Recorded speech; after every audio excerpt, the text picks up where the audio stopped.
I didn't just plug in the TX-R70 and pressed play. I felt it a shift that made me sit up straighter, listen closer, and realize that what I thought was good enough all these years was just background noise pretending to be performance. This is for the kind of person who knows the difference between sound that washes over you and sound that inhabits the room.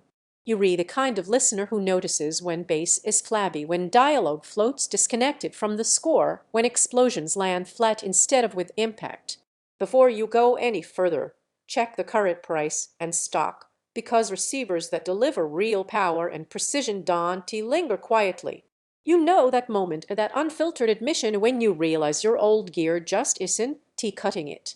For me, it came during a movie night. The soundtrack lacked punch, the score was thin, and everything felt compressed. I didn't hate it, it just wasn't true to the art anymore. Once you experience what real amplification, real room correction, and real dynamics feel like, anything weaker feels like resistance. The relief is immediate. Dialogue suddenly sits where it belongs. Music breathes. Surround effects don't just happen behind you, but they inhabit space around you. Dirac Live doesn't tweak around the edges. It reshapes the room so each speaker actually performs the way it was meant to. That's not marketing speak, that's confidence in every scene. Day-to-day use makes you realize how often you were subconsciously compensating. The TX-R70 doesn't just turn volume up, it distributes energy with intention. Gaming feels sharper, movies feel wider, and even quiet dialogue scenes feel anchored, not lost. And when the score builds, you feel anticipation instead of hoping the system can keep up. What really catches you off guard is how natural it feels. Not artificial, not pumped up with just right. Once you hear the depth and clarity this unlocks, every lesser receiver starts to sound like it is filtering the experience, not presenting it. And that S where the fear of settling hits hardest, when you realize every weaker choice is a concession you don't need to make. Don't wait for prices to dip or stock to be just right.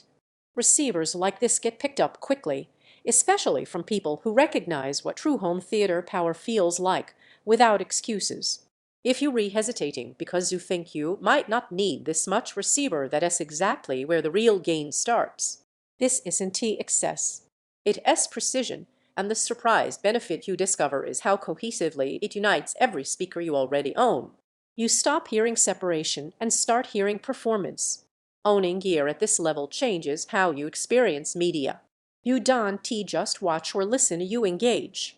Your space feels intentional. Sitting down feels like an event, not a routine. There is a quiet pride in knowing your system doesn't just play, it interprets. Sound feels deeper, not louder. Each channel feels purposeful. Room sounds balanced, not chaotic. Every scene finally has space. Your system feels tuned, not tamed. Not the cheapest route available. Takes time to dial it in. At some point, you stop comparing and realize you're only delaying the upgrade you already know you want. Everything lesser starts to feel like a step sideways, not forward. So if you're ready to stop settling for audio that almost impresses, check availability now. Don't let this be the upgrade you revisit in your head every time a scene falls flat. When sound finally feels real, everything else feels like compromise, and this makes that distinction unmistakable.